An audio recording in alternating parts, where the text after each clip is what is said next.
Right. For Unit 10, if you're going to go over solution and different types of reactions. Okay. So when we say, we have referred and talked about solution multiple times in the lab and in lecture. You heard about the solution. When you have a solution, that means that is a mixture. The mixture is a homogeneous mixture. General rule for solution is that like dissolves in like, or another word, compounds with similar intermolecular forces, they are miscible, or they mix in one another, they dissolve in one another, and they make a homogeneous solution. When you add, if you remember from the intermolecular forces, we had like dipole, and then ion dipole attraction. So if you look at these, what is happening, let's say you add a solute, or you add a salt into water.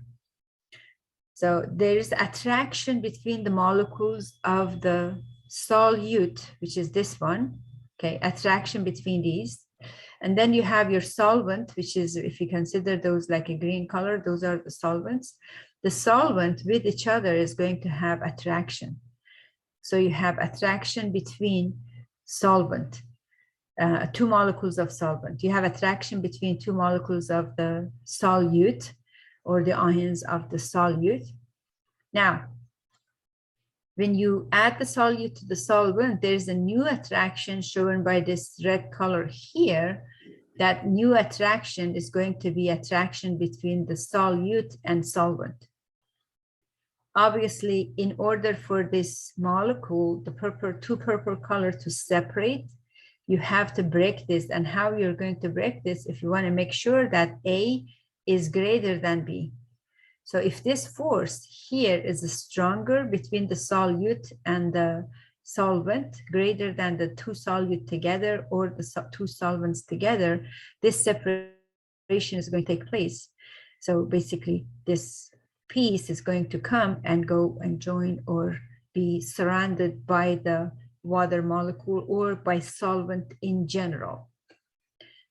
So if the solute you're adding is the sodium chloride, there is attraction between sodium ion and chloride ion.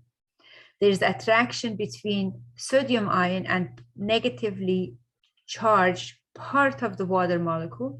There's attraction between chloride ion with negatively charged and then the positively side of the water molecule, because water molecule is a polar molecule. The side that you have the oxygen is partially negative. The side that you have the hydrogens is partially positive. So from the hydrogen side is going to attract chloride. From the oxygen side is going to attract the sodium. And since this attraction is strong as well, and you have like plenty of the water molecule coming and forming bond with the sodium, and then plenty of the water molecule that from hydrogen side forms bond with the chloride, then it will make the sodium ion separated from chloride ion. And that point you have sodium chloride dissolved in water. Because when sodium chloride dissolves in water, you get sodium ion and chloride ion. If you look at this picture, which they say a picture says 1,000 words, it's very obvious what is happening here. One ion at the time is going to be surrounded by water molecule and would separate from the bulk. So if you have the chloride ion, water molecule from hydrogen side is coming and surrounding this, and every time you add another water molecule, there is attraction here. So there's attraction, this red color that I'm drawing here. This is attraction force. And all of this is going to add up and then is able to separate a chloride ion from the sodium chloride crystal and brings into solution. As soon as it comes into solution or is surrounded by the water molecule, it goes and it travels into the solution, and that part is going to be soluble. if you see, look at this, examine this picture now, you still have some water molecule that they are free. And there are some water molecule that they are engaged with the chloride ion or sodium ion. So you still have some water molecule. Since you have some leftover water molecule, this water molecule can bring another ion out from either chloride ion or sodium ion, can bring out of this crystal. Can you imagine the time that all water molecules, they are engaged with either chloride or sodium ion? What's going to happen at that point? At that point, basically you ran out of water molecule. And when you ran out of water molecule, that means your solution is saturated. So if the solution is saturated, then you cannot add any more of the salt that dissolves in water. So if you add more salt, it's going to stay in the as a solid phase in the salt water solution. So when we say the solution is saturated, I just want to emphasize on that. That means that every water molecule that you had in that container is already engaged with either chloride ion or the sodium ion, and there's no water left. This solution, if I look at this diagram, I say this is not saturated yet, because I do have some water molecule around that they can give you, they can go in and separate another chloride ion or the sodium ion. What happens when the sodium chloride goes into solution? Then you will have sodium ion and chloride ion separated. So you have those ions in the liquid in aqueous solution. If you have ions in the aqueous solution, those ions can be used as the mean of transportation for electrons. So if you test with the conductometer, you can find out if the solution conducts electricity or not. Condition for conductivity or condition for a solution to be electrolyte, there are two conditions. Condition one, the solution must contain, or the substance must contain ions. Second condition, that those ions must be mobile. So if you have sodium chloride in solid phase, this is a non-electrolyte. Why is it non-electrolyte? Because the ions are there, but they are not movable. They are not mobile. So it's going to be non-electrolyte. If you have sodium chloride in aqueous solution, what does it mean? Sodium chloride in aqueous, that means you have sodium ions and chloride ion separated from each other by the water molecule. So you have these ions in the solution. So if you place this, either the battery or the electricity to connect to the wall, that's the one that I used in the lab. I connect to the power in the wall, and then the only way that the light bulb is going to light up is if electrons are moving from one pole to the other pole. And since there is a space between these two electrodes, the only way that electrons would go from one to the other is if the solution is electrolyte. So this diagram, it shows non-electrolyte because the light bulb did not turn on. And if you look closely to what's saying here, you have sugar. What is sugar? Sugar is a carbohydrate. Carbohydrate is a molecular compound. So let's say if you have glucose, C6H12O6, or if you have like sucrose, table sugar, is a molecular compound. If it's a molecular compound, it's going to stay as a molecule. It dissolves, of course, because sugar molecule has OH and it has is a polar molecule, it would dissolve, but is not going to generate any ions. If there is no ions, then it's going to be non-electrolyte, no ions. So any molecular compound you see is going to be classified as non-electrolyte. So if you have H2O, pure H2O is non-electrolyte. You have CO2 is non-electrolyte. You have sugar is non-electrolyte. You have CH4, methane is non-electrolyte. So anything that is molecular is going to be non-electrolyte. Even if your compound is ionic, if it's not mobile, then it's going to be non-electrolyte because in order for electrons to move from one pole to the other, they have to be movable, and the ions should be floating, or the ions should be able to move around. So if you have non-electrolyte, is either a solid compound that is not mobile, is like a precipitate, not soluble, or is a molecular compound. If it's electrolyte, means that the electrons are going to be transferred and the light bulb is going to turn on, light up, and that means your solution is electrolyte. Now, if we do this experiment, it's very simple and it's very obvious. Is the light or no light? Then we can say is electrolyte or not. How would you predict if a name of a compound is given to you to say if this compound is electrolyte or non-electrolyte? Is it weak electrolyte or strong electrolyte? So electrolytes, they must have ions and they must be mobile. Okay. We have non-electrolytes, they are molecular compounds or ionic compound that they don't dissolve. They are in solid phase. So what happens in the when you are dissolving sodium chloride, it generates ions, and those ions are mobile. If you dissolve sugar molecule in the water, you don't get any ions, you just get sugar molecule in water. So when we talk about strong electrolyte or weak electrolyte, we are looking for electrolytes in general. They must have ions. So if you have acids, what is definition for acid? A simple definition for acid is a compound that it generates hydrogen ion in water. So that means it's going to generate ions. So if you have acid, you must have this AQ. So if you have like HCl and someone tells you to name this compound, it's called hydrogen chloride. But as soon as you put the AQ here, this is known as the hydrochloric acid, because HCl in water, it has to be named properly as acid. So if we have acid, that means ionizable hydrogen compound in water is going to generate H+, and then the counterpart, whatever it is the negatively charged. And these are soluble in water because you're dealing with the acid. So if you have ions, it's going to be electrolyte. And you also have hydrogen fluoride or hydrofluoric acid. When you have hydrofluoric acid, how is that different from hydrochloric acid?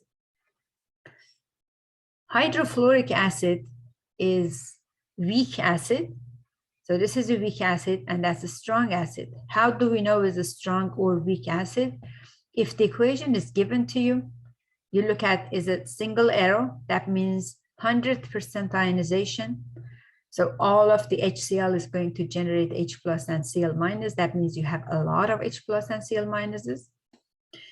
If is a double arrow, so it could be drawn like a two separate arrow, or one arrow with two heads, or like the picture that it shows here with this double arrow, that means that it reaches equilibrium. What does it mean it reaches equilibrium? It means that after this situation has been reached, if one HF goes to H+ and F-, one H+ and F- is going to go back to the original compound. So that means in the solution, you will have HF, you will have H+ and F-. But when it's HCl, a strong acid, you will not have any remaining HCl. Everything would go to H+ and Cl-. Let's say you start with 100 HCl, and when you start with that 100 HCl, you start with 100 HCl, you have 0 and 0 of this.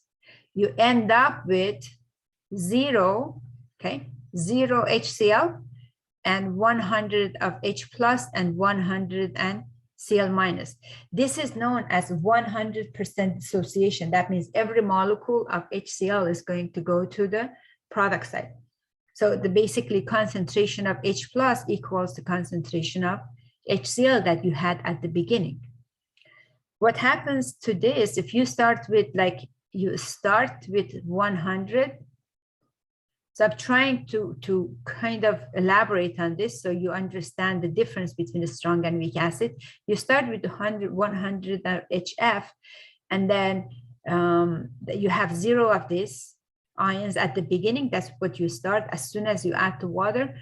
And after you add the water and you wait, you end up with, let's say, if this is like 20% dissociated or 20, I'm going to just put hypothetical number. I don't remember the exact number, but I'm going to put like a 19%, okay?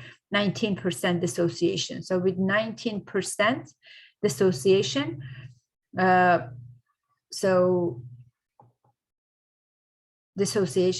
we end up with 81 of the HF, 19 of this, and 19 of the fluoride ion.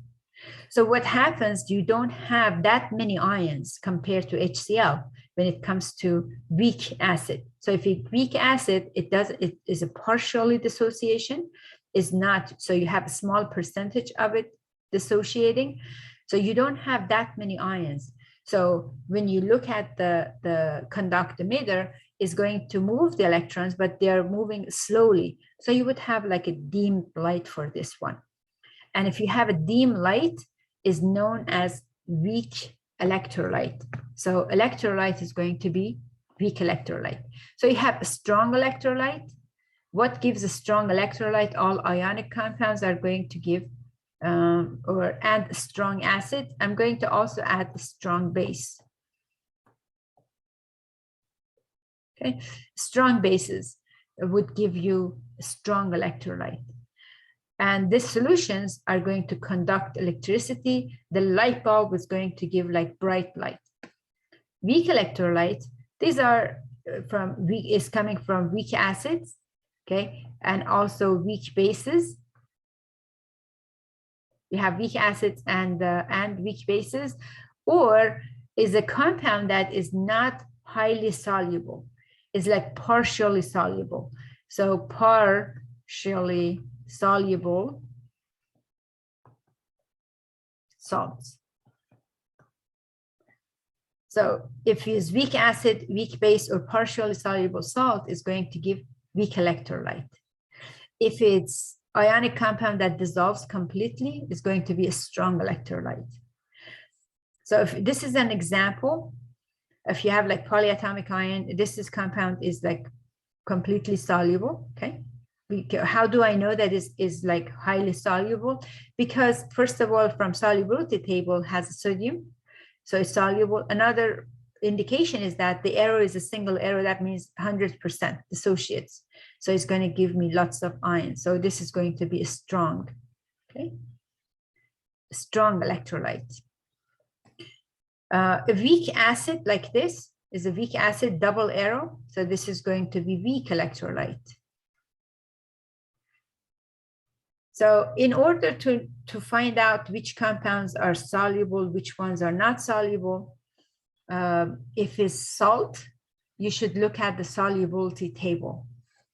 If it's acid, you look at, is the acid strong acid or is it a weak acid? If it's not a strong acid, then it's going to be weak acid.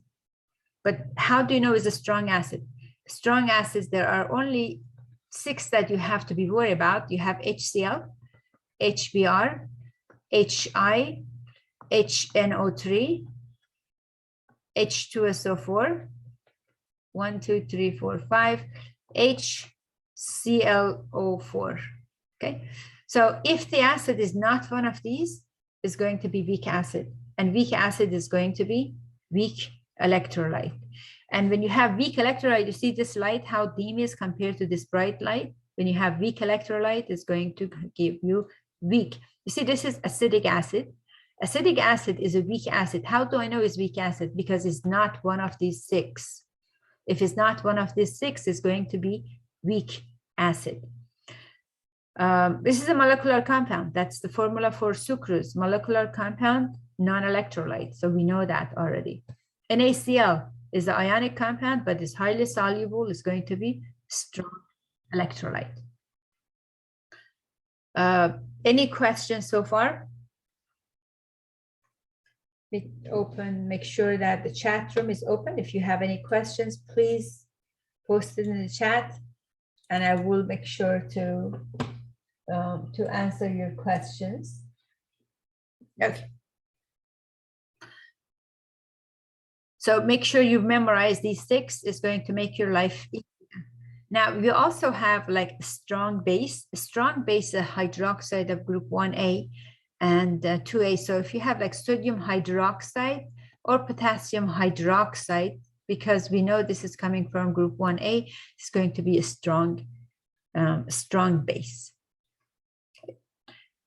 And so for the base, it's kind of easier to look at the weak bases. Weak bases are like ammonia is a weak base, okay? Is a weak base. If you have organic amine group, like organic compound that contains amine, NH2, and organic compounds that they contain nitrogen, NH2, then we know that these are weak bases. So weak base is going to be weak electrolyte. Nitrogen or nitrogen compound. It's going to be, it must have NH though. It's going to be weak base. Or nitrogen with a pair of unshared electrons. It's going to be weak bases. Questions? Any questions?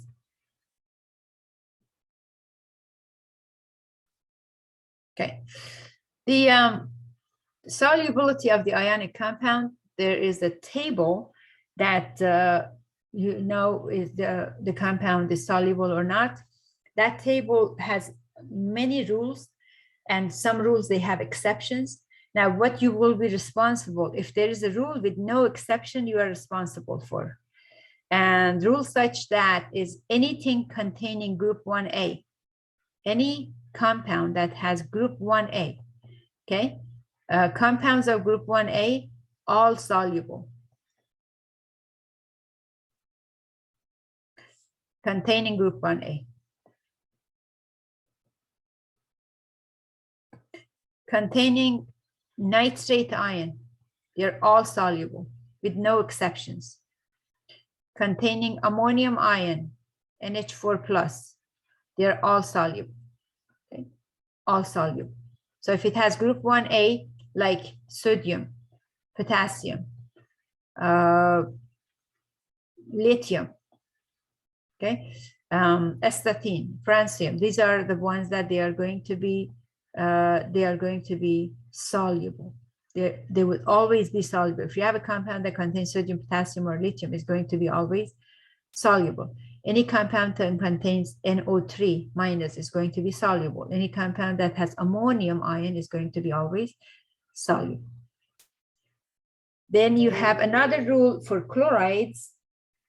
Basically, it's not just the chlorides, it's for group 7A. That's chloride, bromide, iodide. They are always soluble except, okay, except for chloride of Ag, Hg, or Pb. So chlorides of lead, mercury, or silver are insoluble. So AgCl would be insoluble. AgBr would be insoluble, okay? This arrow down means not soluble. AgI is going to be insoluble. HgCl or HgBr, PbCl2 or PbBr2, any compounds that contains is a group 7A and contains one of these with these metals is going to be insoluble. Other chlorides are not soluble. So let me see if I can bring the table and I can look over the table and interpret the table with you guys. So a salt would dissolve, as I said, that you must have similar intermolecular forces or the force attraction forces between the solvent and solute is strong enough to overcome the attraction force between the solute molecules that can separate them. This table is the one that I was talking about. Any compound that contains lithium ion, sodium ion, potassium ion, or ammonium ion, it would be insoluble. It would be soluble with no exceptions. What does this mean? It means that, example, NaCl is soluble. KBr, soluble. How do I know that is soluble? Because it has sodium. This one has potassium, is soluble. Ammonium NH4Cl is soluble because I know that there is a NH4 plus in there. Any compound containing NO3 is going to be soluble. It means that AgNO3 is going to be soluble. CuNO3 2 is going to be soluble. Any compound that containing NO3 or acetate ion would be soluble. What does this next rule mean? It means that all chlorides are soluble with exceptions to this, okay? With exceptions to these. So if you have PbCl2 is going to be insoluble. If you have AgBr is going to be insoluble.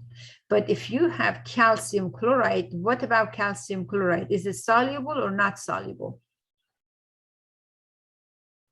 See, it's chloride. So this rule, we are looking at this rule. Calcium is not one of these three.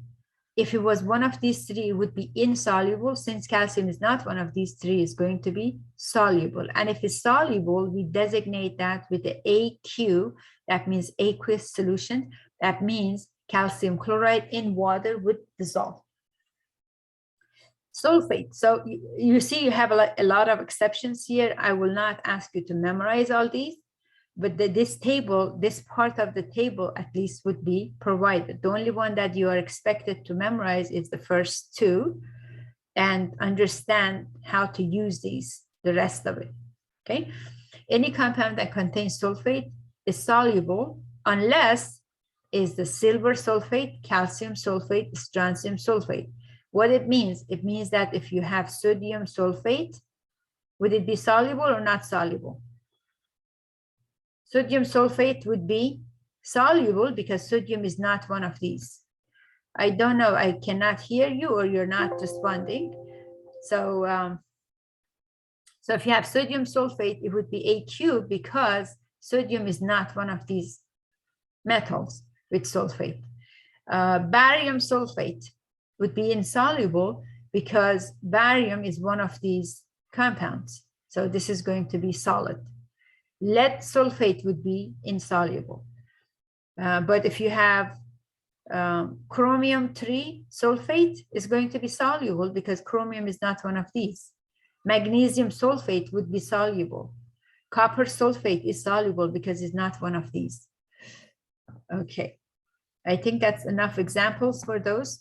And then you have another table that is it says any compound that contains any of these ions is going to be insoluble unless it's one of these. Okay, so sodium hydroxide soluble, potassium hydroxide would be soluble. But if you have copper hydroxide, would that be soluble or not? Copper hydroxide, how would I use this table to find out if copper hydroxide is soluble or not? I would look at the hydroxide and then look at this rule. Oh, everything with the hydroxide is insoluble except for these, okay? Except for these. And since copper is not one of the exceptions, so this is going to be insoluble. Okay, barium hydroxide is slightly soluble, and strontium hydroxide or calcium hydroxide is slightly soluble. Sulfide, if I have Al2S3, soluble or not soluble? What should I put, S or AQ here? I'm going to wait for your response because if I don't wait for your response, I don't think I'm going to get any responses. So Al2S3, aluminum sulfide, soluble or not? Okay, everything that has sulfide is insoluble unless it's one of these. This is generally insoluble, right? Everything that has S is insoluble unless it's one of these. Is aluminum one of these? The answer is no. So if that aluminum is going to go to the rule of everything. Everything with S is insoluble except these. Because aluminum is not in this site, this is going to be insoluble. Another example, FeS. Is it soluble or not soluble? So we don't have rule for iron, but we do have rule for S. We say anything that has S is insoluble unless is one of these. Is iron one of these? The answer is no. Since it's not one of those, then iron sulfide is going to be insoluble, because anything that you have here, this is the general rule for insoluble unless is associated with one of these metals or positively charged. Same thing for carbonate and phosphate. All carbonates are soluble, are insoluble. All carbonates are insoluble except these. So if I have calcium carbonate, is calcium carbonate soluble or not? Should I put S or AQ here for calcium carbonate? Stephanie, what do you think? Danielle, what do you think? Calcium carbonate. S. Perfect. It's not soluble. Why is not soluble? Because when we say all carbonates are insoluble, that means they are solid, okay? Insoluble, solid, except for these. And calcium is not one of these four, so calcium carbonate is going to be insoluble. Copper carbonate is going to be solid. Aluminum carbonate would be solid, not soluble, because it's not one of these four ions, okay? So if the copper is not one of these four, then with carbonate is going to be insoluble or precipitate. So if we know what is soluble, what is not soluble using the table, okay? Let's just depend on the table for now. We use the table to predict what's soluble, what's not soluble. We can predict a reaction. That these are now like a precipitation reaction or double displacement reaction. In a precipitation reaction, one of the product that is formed is not soluble, and when it's not soluble, is going to form a solid compound or a precipitate will form. So that is called as a precipitate. Precipitate is insoluble product. It's not like raining, like it's not a precipitation for the weather channel, is the insoluble product that kind of pours into a solution, it settles down. So it comes out of the solution, it precipitates. In a precipitation reaction, one of the product is going to be insoluble product.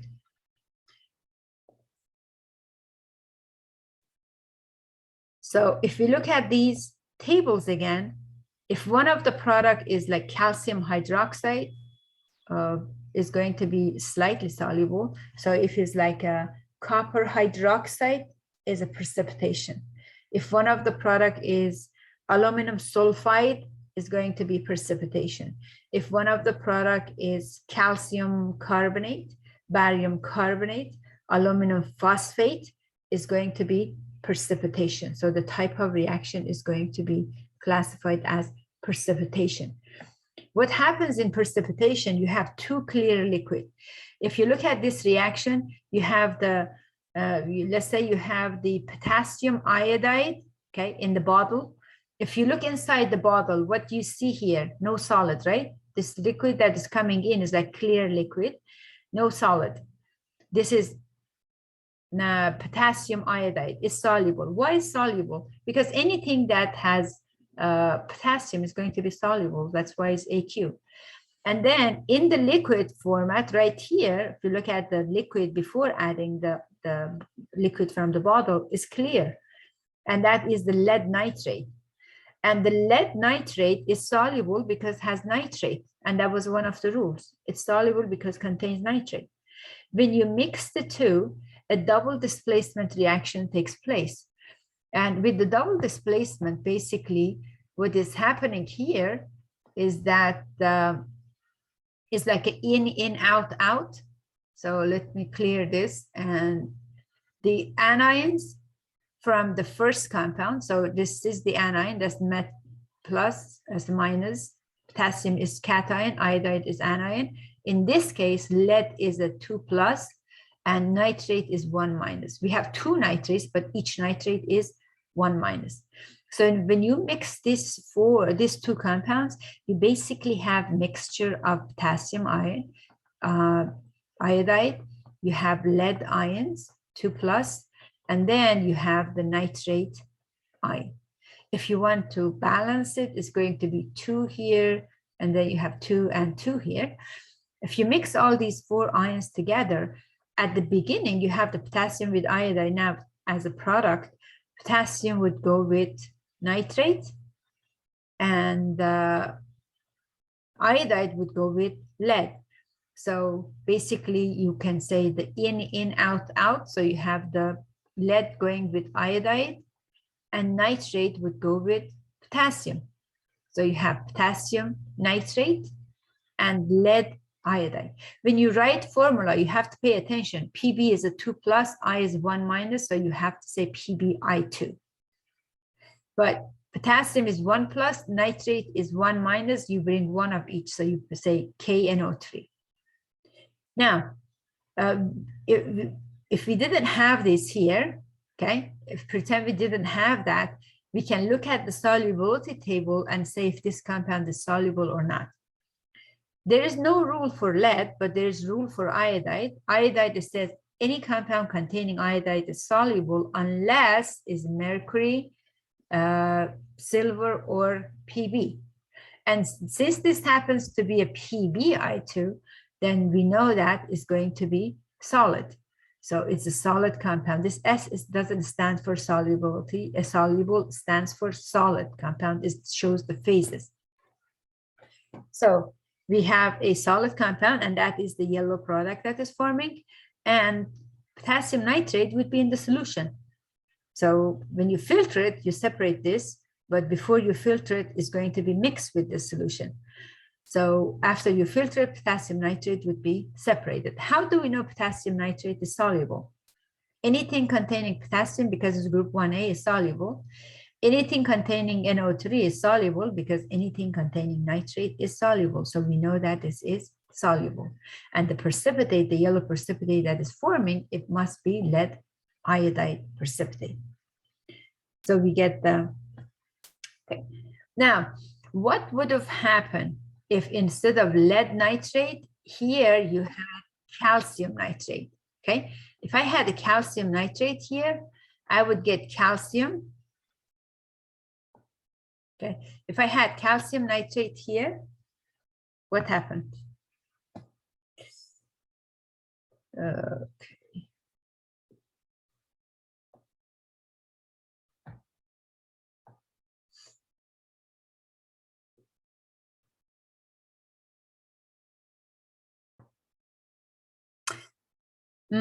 If I had, instead of the lead nitrate, if I had calcium nitrate, what would happen? If I had calcium here, then I would get Ca. So let's say I don't have this, okay? Calcium nitrate is going to be soluble, is AQ. Calcium iodide also is going to be AQ. If I get two products that is both AQ, basically I'm mixing 4 ions, I end up with 4 ions. If both products are AQ, that means there is no reaction.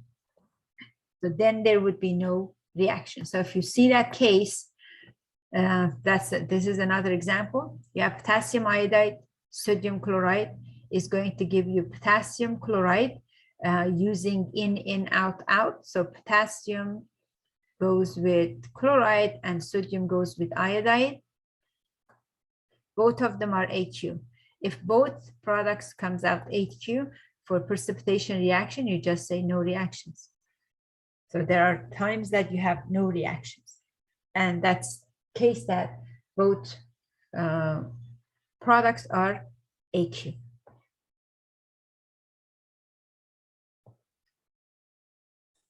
Hey, Professor? Yes. So single and double displacement reactions don't only have to include metals, it can include other stuff? Okay. This unit is going to talk about different type of reaction, and I hope that I will be able to answer your questions, like all questions related to this by end of this unit. But let me, since you asked the question, let me just emphasize that a double displacement reaction is a combination of your reactants, okay? Both reactants are aqueous solution for double displacement reaction, because double displacement reaction takes place in an aqueous solution, is in the, they have to be all mobile. So if you are talking about double displacement reaction, it's two ionic compounds. So both ionic compounds, they have metal, non-metal, metal, non-metal, or metal with polyatomic ion. That's for double displacement reaction. When it comes to single displacement reaction, you don't have two compounds. You have one element and one compound.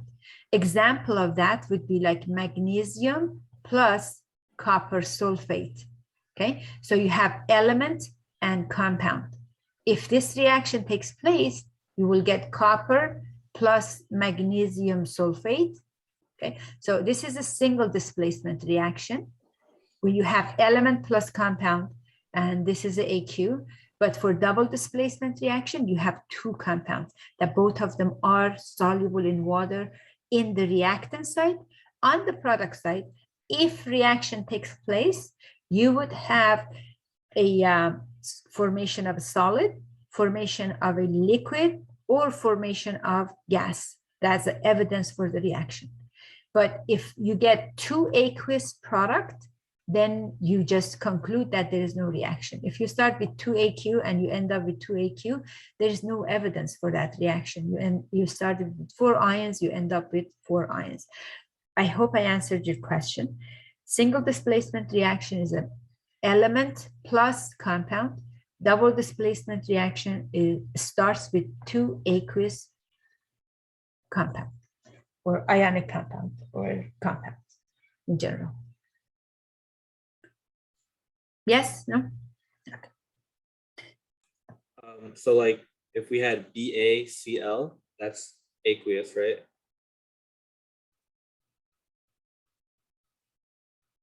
Ba? Yeah. Cl2? Yeah. Barium. This is aqueous. That's aqueous. Yes? Yeah. Aqueous. Okay.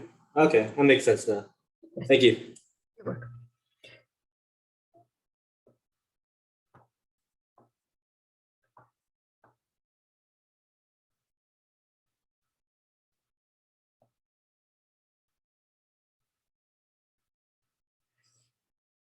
Okay, so when there's no reaction, there's basically here, there's no molecular compound, no solid form, no liquid form, no gas form. So we know that there's, so if you want to predict there is a precipitate or not, this is like when you have 2 aqueous solutions that you are adding together.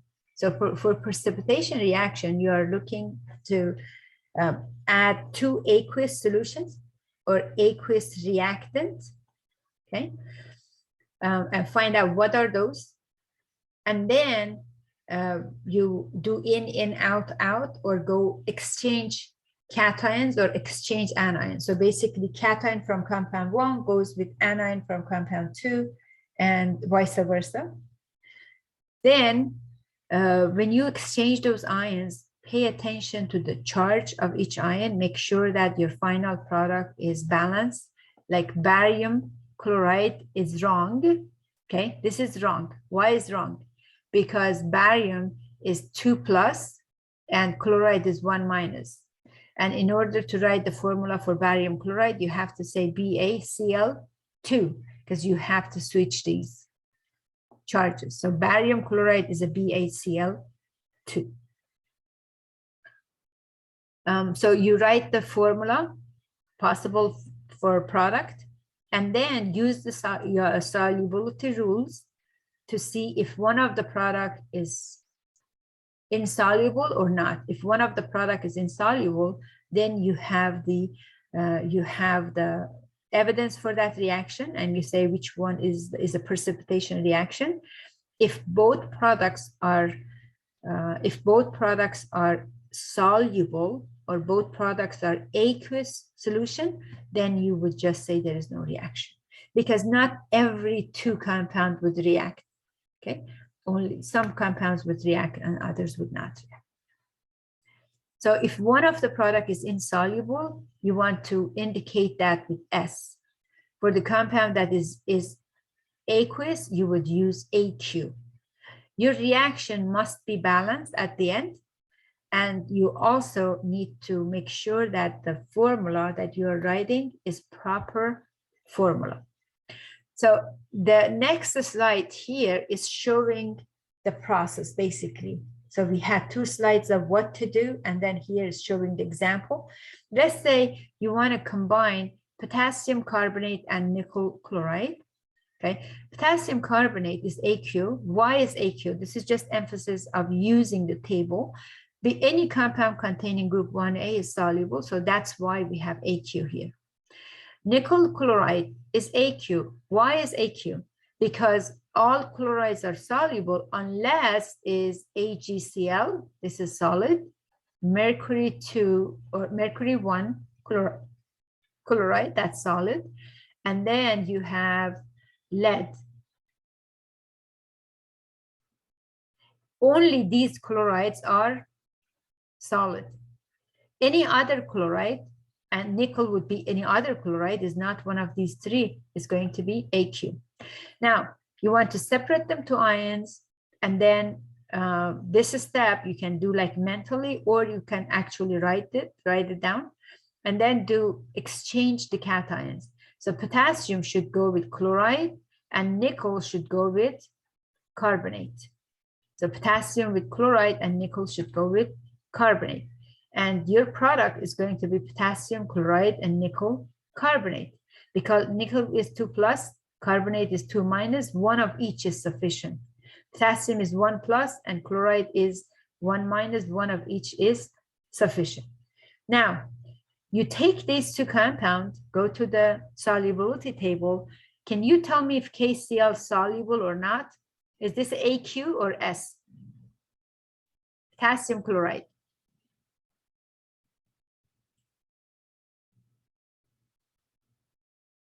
Is going to be AQ, perfect, because anything that contains potassium or elements from group 1A is going to be AQ. And nickel carbonate, you may not remember it, and if you don't remember it, just go back to the solubility table and say all carbonates is on this side, all carbonates are insoluble except lithium, sodium, potassium, and ammonium. But nickel is not one of those. So nickel must be insoluble, so put S for nickel. So we check the table in order to answer this question. Okay.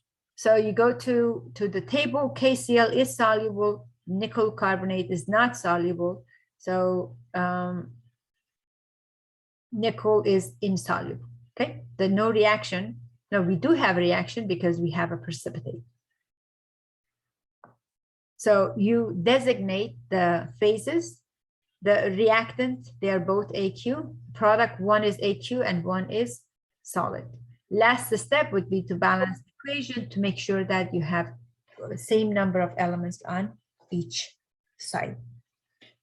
Now, if you have these, this is known as the molecular equation. This is a balanced molecular equation because we have the formula of the compounds that are reacting and that they are on the product side. To change those to ionic equation, you have practiced this in experiment 7 in the lab, but at least now you have better idea. because you have experiments, some of these, and also now you have, we talked about the solubility table again, how to use the solubility table. Please practice, do the assignments for this equation. It's going to help you a lot for your lecture and also for the lab. For those of you or any of you have lab with me, I said the final exam would contain one of these questions that you are getting like 2 compounds and is asking predict the product and write the ionic equation. Okay, so when you are writing ionic equation, if the compound is solid, you cannot touch it.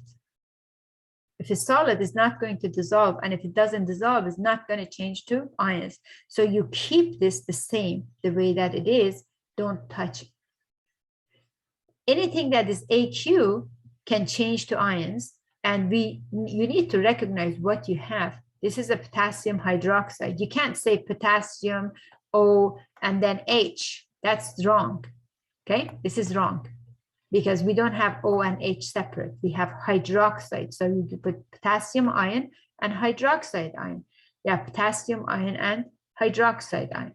If it says 2 potassium hydroxide, that means 2 potassium and 2 hydroxide. Then you have magnesium nitrate. Nitrate is a polyatomic ion. In parentheses, after the parentheses, you have 2. That means you have 2 nitrate, but you only have 1 magnesium. The charge of magnesium is 2 plus, nitrate is 1 minus. So you write that magnesium 2 plus and nitrate 1 minus, but you have 2 nitrate, you put that. On the product side, you only have 1 compound that is AQ, and that's the only one that you break down to ions. The one that is solid, you keep the way that it is. You don't break down the solid. You don't break down solid, you don't break down liquid, you don't break down gas. If it's a molecular compound like H2O, leave it alone. H2O is liquid, don't change it to ions. If it's solid, leave it alone, don't change to ions. So this equation here is known as ionic compound, and specifically is known as complete ionic equation. So what does it mean if it's complete? So what else do we have? Another ionic equation is known as net ionic equation. We have some ions that they didn't change at all from the complete ionic equation. If we examine, we have 2 potassium ion here, we have 2 potassium ion. So this is kind of spectator ion. If you had sodium or potassium or magnesium, would have been the same, is not changing. Okay, for this going with the, so you have sodium or potassium or lithium, it would be the same, not the magnesium, sorry. Okay, so it's called a spectator ion. They appear exactly the same way, and it has to be exactly the same way on the reactant and product side. So we can cancel it. Okay, hydroxide, you have the hydroxide on the reactant side, but on the product side, we don't have hydroxide the way that it appears in here, because hydroxide and product is engaged with magnesium. So these two are not the same. We cannot cancel. Same thing with magnesium. Magnesium 2 plus on the reactant side. Here you have magnesium hydroxide. So it does change. It's not exactly the same. We cannot cancel it. What about nitrate? Can I cancel nitrates? Do they appear exactly the same? Yes, so I can cancel it. So after I cancel the spectator ions, whatever is left is going to be the net ionic equation. Okay, what is the key? The key is this: make sure if you have a solid product, you keep it as complete, you do not break down. Then the next step becomes easy. But if it's AQ, break it down to ions. If it's AQ, break down to ions. So if you look at the next reaction, spectator ions are going to be canceled. What is left is known as net ionic equation. Net ionic equation is responsible for evidence reaction. The evidence for this reaction is precipitation. Precipitate forms, so we know there is a reaction. And why do we say that as evidence for reaction? Because in a chemical reaction, a new compound is forming. You had two clear liquid before, and now you have a solid compound. If the new compound is solid, it must be a different compound. And if it's a different compound, that means there was a chemical reaction. So a new compound forming is evidence for chemical reaction. Okay. So if you look at like this show like a CSI or Court TV, they are always looking like eyewitness. Okay. So we're looking for evidences. That's what you are looking. You are looking for evidence to say that there is a chemical reaction. If a solid formed, if you mix two liquid and a solid form, that is a new compound because none of the original compound were soluble in water. So if precipitate form, that must be a new compound. And if new compound forms, there is a chemical reaction. If gas forms, and you mix two liquid, gas forms, that is a chemical reaction because none of the reactant were gas. You mix two liquid and you end up with gas. That means it must be a new product. A new compound has formed. So that new compound that is forming indicates or is the evidence for chemical reaction. If there is a color change, remember you had two clear liquid of potassium iodide and lead nitrate, you got like yellow color precipitate. A solid form there, that's evidence for reaction. There was a color change, a yellow color appeared, that means there is a chemical reaction because none of the original compounds, they were yellow color. So we have formation of solid or precipitate, formation of gas like CO2 forms, bubbles, hydrogen gas forms, bubbles. That means a reaction has taken place, a chemical reaction, and new compound has formed. So solid forms, gas form, a liquid form. H plus and OH, when you combine, you get H2O. H comes from acid, OH comes from base. The product is H2O, that's a liquid forming. That is neutralization type reaction, or liquid is forming, that's evidence for reaction. Because it's hard to see water has formed, because all the solutions are in aqueous, you usually add an indicator, acid-base indicator like phenolphthalein, and then you look for the color change.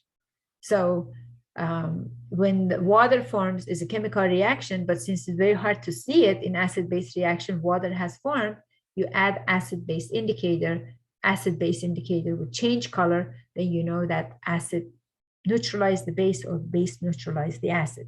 So I'm talking about like evidences for reaction because you need to know for every reaction, you must have evidence to say there is a reaction. If pH changes, is evidence for reaction. If color changes, that's evidence for reaction. So if you have a base, pH is between 7 and 14. If you have acid, pH is between 0 and 7. You mix acid and base, the pH is going to change. That is a chemical reaction. Specifically, it's going to be acid-base reaction. So color change in pH, and formation of solid, formation of liquid, formation of gas, those are evidence for reaction.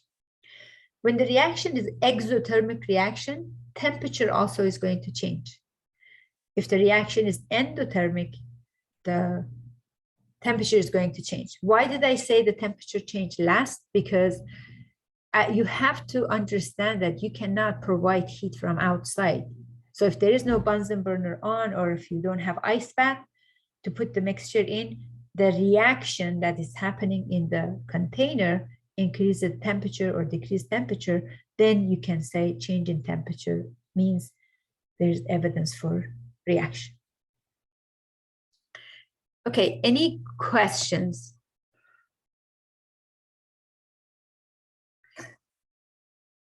So your question is like when there is no reaction, basically if I answer it like when there is no new compound forming, okay?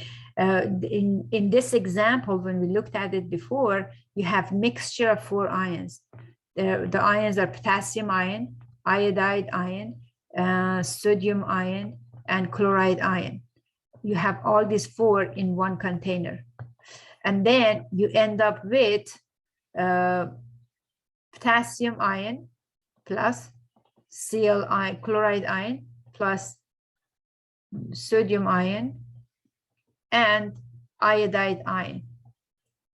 These are all soluble in water. There is nothing that we didn't get any compound that was like S, precipitate. So there is no precipitation. You end up with 2 aqueous. Aqueous means that it dissolves in water and it gives ions. Aqueous means it dissolves in water and it gives like 2 ions. So you start with 4 ions and you end up with 4 ions. So there is no reaction. There is no evidence for reaction. There is no reaction forming here. There is no new compound forming. Simple. Then there is no reaction. Another example I'm going to use here. Another example, let's say you have copper plus magnesium sulfate.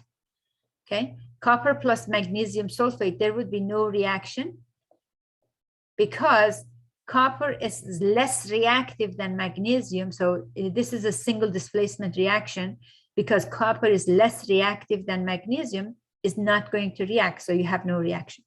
That's another example.